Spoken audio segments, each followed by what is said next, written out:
উপস্থিত আনসার ও VDP officers এবং সৈনিকবৃন্দ, ক্রীড়া ও সাংস্কৃতিক অঙ্গনে আনসার ভিডিপি সাফল্য প্রশংসনীয়। পঞ্চম, ষষ্ঠ, সপ্তম বাংলাদেশ গেমসে পরপর 3 বার চ্যাম্পিয়ন হওয়ার স্বীকৃতি স্বরূপ বাংলাদেশ আনসার ও গ্রাম প্রতিরক্ষা বাহিনী 2004 সালে স্বাধীনতা পদক অর্জন করে। আন্তর্জাতিক মানের ক্রীড়া আয়োজন সুষ্ঠু ও নির্ভীকভাবে সম্পন্ন করতে বর্তমান সরকার দেশের 10টি ক্রিকেট স্টেডিয়ামে সার্বিক নিরাপত্তা নিশ্চিতকরণে 379 জন অঙ্গীভূত আনসার সদস্য মোতায়েনের ব্যবস্থা গ্রহণ করেছে। ক্রীড়াকে একটি পেশা হিসেবে প্রতিষ্ঠিত করতে বর্তমান সরকার যাবতীয় উদ্যোগ গ্রহণ করেছে। খেলাধুলার বিভিন্ন ইভেন্টে যেসব খেলোয়াড়গণ কৃতিত্বের স্বাক্ষর রেখে চলেছেন, একটি বেতন কাঠামোর আওতায় এনে বর্তমান সরকার তাদেরকে স্পোর্টস কার্ড প্রদান করেছে। আপনারা নিঃসন্দেহে জেনেছেন, আনসার ভিডিপির 15 জন ক্রীড়াবিদকেও বর্তমান সরকার স্পোর্টস কার্ড প্রদান করেছে।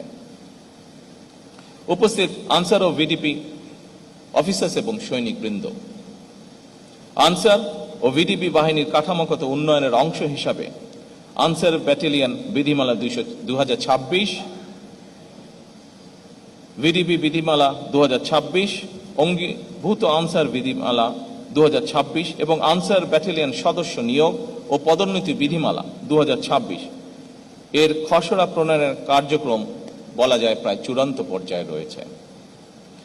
একই সঙ্গে উপজেলা পর্যায়ে এই বাহিনীর কার্যক্রম আরো শক্তিশালী করতে উপজেলা আনসার প্রবিধিমালা 2026 প্রণয়নেরও উদ্যোগ গ্রহণ করা হয়েছে।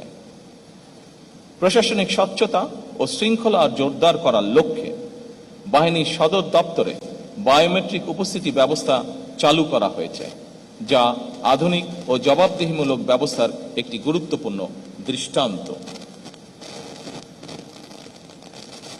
সৈনিক এবং অফিসার্স বৃন্দ, আমি দৃঢ়ভাবে বিশ্বাস করি আপনাদের নিষ্ঠা, শৃঙ্খলা, পেশাদারিত্ব এবং গভীর দেশপ্রেমের মাধ্যমে বাংলাদেশ আনসার ও গ্রাম প্রতিরক্ষা বাহিনী ভবিষ্যতে প্রযুক্তি নির্ভর মানবিক সামাজিক বাহিনী হিসাবে ইনশাল্লাহ আত্মপ্রকাশ করবে।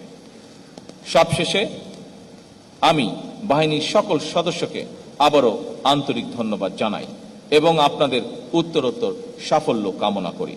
মহান আল্লাহ আমাদেরকে দেশ এবং জনগণের কল্যাণে কাজ করার তৌফিক দান করুন। আল্লাহ হাফেজ। বাংলাদেশ জিন্দাবাদ।